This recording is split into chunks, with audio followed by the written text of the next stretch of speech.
My Mother at 66. It's a poetry of class 12 CBSE book Flamingo, written by Kamala Das.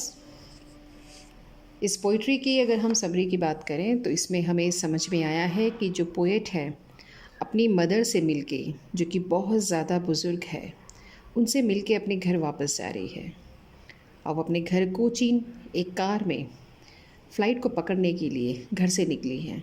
उसकी 66 years old mother भी उसी के साथ उसके एयरपोर्ट के लिए रवाना हो रही है। रास्ते में उसकी जो माँ है, जो कि बहुत ज़्यादा बूढ़ी है, वो सो जाती है और पोएट अपनी मम्मा को देख के थोड़ा सा इमोशनल हो जाती है। पोएट ने अपनी मम्मा को देखा और उसे ये समझ में आया कि उसकी मदर की जो स्किन है वो बहुत ज़्यादा पेल हो चुकी है। मम्मा का माउथ जो है वो खुला हुआ है। इससे नज़र आ रहा है जैसे कि एक बेजान शरीर वहाँ पे उसके बगल में लेटा हुआ है। और इन दोनों चीज़ों को देख के उसके मन में सिर्फ एक क्लियर एक्सप्रेशन सामने आया है, जो कि है दर्द का। क्योंकि वो दर्द जो है माँ को खोने का, वो दर्द माँ को बूढ़ा होते हुए देखने का, उसे बहुत ज़्यादा इमोशनली हर्ट हुआ। अब वो अपनी मम्मा को एक डेड बॉडी, एक मृत शरीर के साथ में कंपेयर कर रही। मम्मा के बूढ़े शरीर, धीरे धीरे रिंकल्स होता हुआ चेहरा, एक बहुत ही डल होती हुई जो उनकी मम्मा की जो छवि थी, उसको देख के उसका मन थोड़ा सा परेशान हो गया। तो उसने अपने आप को इस माहौल से या इस थॉट से अपने आप को डाइवर्ट करने के लिए उसने कार की खिड़कियों से बाहर देखना शुरू किया। और जो बाहर उसने देखा वो बिल्कुल कार के अंदर के दृश्य से बिल्कुल अलग था। बाहर उसने देखा कि बहुत सारे जो पेड़ हैं वो वहाँ से गुज़र रहे हैं। उसने देखा कि छोटे छोटे जो बच्चे हैं वो अपने घरों से बाहर निकल रहे हैं खेल कूद करने के लिए। इस नज़रिए ने, इस दृश्य ने उसको ये सोचने में मजबूर कर दिया कि कैसे ज़िंदगी का एक ये दर्दनाक दृश्य है कि एक उम्र आती है जिस समय हमें अपने अंत में जाने का एक एहसास होता है। वो इन सब चीज़ों को देखते हुए अपनी मामा को देखती है और एक डर उसके मन में दोबारा वापस अखड़ जाता है, मतलब आ जाता है, जिसमें उसकी माँ उसको धीरे धीरे फिज़िकली डिके होती हुई, ख़त्म होती हुई एक मौत की तरफ जाती हुई एक ही नज़र आती है। इस चीज़ को देख के पोएट जो है बहुत ज़्यादा दुखी हो जाती है। फिर जब बारी आती है एयरपोर्ट में पहुंचने की, जब वो एयरपोर्ट पे पहुंचती है, वहाँ से सिक्योरिटी चेकअप होता है।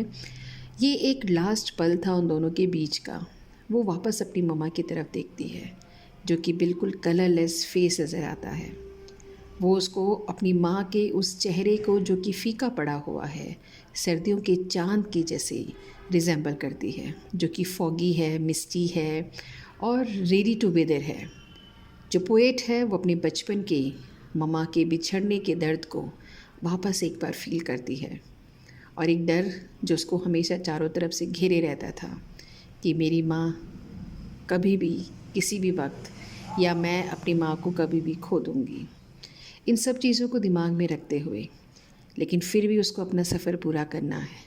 कहते हैं ना, ज़िंदगी की सच्चाई बहुत सारी हैं, लेकिन हम सब उनको नज़रअंदाज करते हुए अपनी ज़िंदगी के प्रति आगे बढ़ते हैं। इन्हीं चीज़ों को देखते हुए उसने अपनी मम्मा को सी यू सून कहा और वहाँ से चली गई।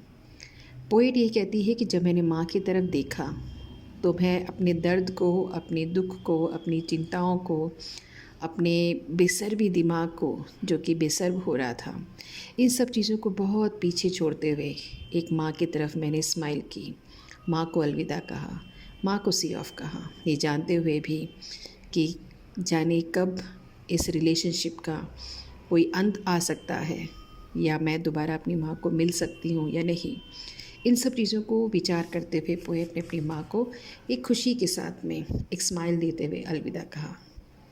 पोएट ने इस पोएम में अपनी माँ के साथ जो उसका रिलेशनशिप है उसको एक बहुत ही लिटरेरी तरीके से और बहुत ही सेंसिटिव तरीके से समझाने की कोशिश की है।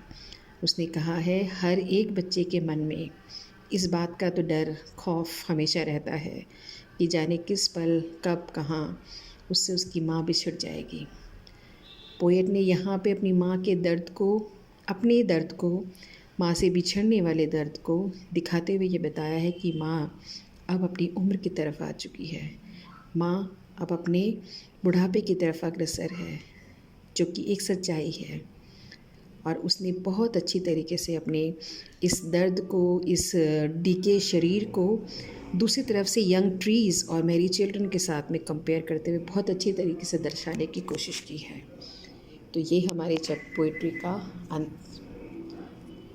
होप करती हूँ आपको ये पोइट्री समझ में आई होगी, अच्छी लगी होगी तो लाइक और शेयर